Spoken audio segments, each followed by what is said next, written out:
하루를 시작하는 하나님의 말씀 10월 31일 월요일 하늘 양식입니다. 오늘 성경 말씀은 하박국 2장 1절에서 5절 말씀 가운데 4절 말씀입니다. 보라, 그의 마음은 교만하며 그 속에서 정직하지 못하나 의인은 그의 믿음으로 말미암아 살리라. 아멘. 오늘 말씀은 의인은 믿음으로 말미암아 라는 제목으로 이천중앙교회 조진호 목사님께서 집필하여 주셨습니다. 1517년 10월 31일은 마르틴 루터가 면죄부에 대한 95개의 논제를 게시한 날입니다.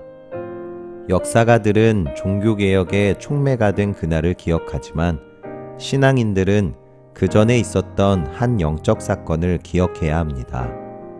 바로 루터가 로마서 1장 17절 말씀을 통해 믿음으로 의롭다 하시는 하나님의 의를 깨달은 일입니다. 종교개혁의 진정한 시발점은 그 말씀과의 만남이었습니다. 그런데 그보다 훨씬 이전에 비슷한 만남이 있었습니다. 로마서 1장 17절에서 기록된 바라고 언급했듯이 사도 바울 역시 어떤 말씀을 통해서 하나님의 의를 깨달았는데 그 말씀이 바로 오늘 본문입니다. 의인은 그의 믿음으로 말미암아 살리라. 하지만 로마서 말씀과 하박국 말씀에는 간과해서는 안 될 차이가 있습니다. 로마서의 말씀이 믿음에 방점을 두었다면 하박국의 말씀은 의인을 강조한다는 것입니다. 마음이 한껏 부푼 교만한 자를 보아라. 그는 정직하지 못하다. 그러나 의인은 믿음으로 산다.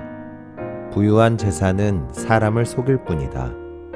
탐욕스러운 사람은 거만하고 탐욕을 채우느라고 쉴 날이 없다. 그러나 탐욕은 무덤과도 같아서 그들이 스올처럼 목구멍을 넓게 벌려도 죽음처럼 성이 차지 않을 것이다. 의인에 대한 짧은 서술은 앞뒤로 가득한 악인에 대한 설명에 에워싸여 외롭게 놓여 있습니다. 하박국 1장 4절 말씀처럼 말입니다. 이러므로 율법이 해이하고 정의가 전혀 시행되지 못하오니 이는 악인이 의인을 에워쌌으므로 정의가 굳게 행하여짐이니이다. 하박국은 믿음 이전에 의인과 악인에 대한 하나님의 정의를 다루고 있습니다. 믿음은 중요합니다.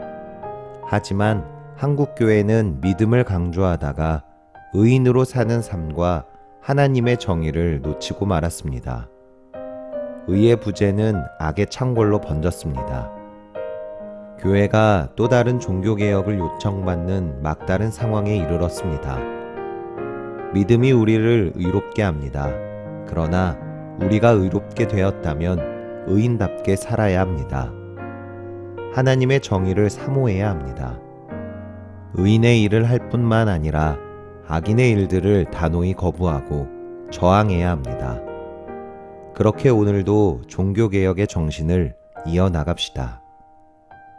여러분, 세상 속에서 교회의 구성원으로서 의롭게 산다는 것은 어떤 의미일까요? 바라기는 오늘도 의인으로 살아가시는 저와 여러분들이 되시기를 간절히 소망합니다. 우리 함께 기도하겠습니다. 의인을 사랑하고 악인을 미워하시는 정의의 하나님, 우리와 우리 교회를 불쌍히 여겨 주옵소서.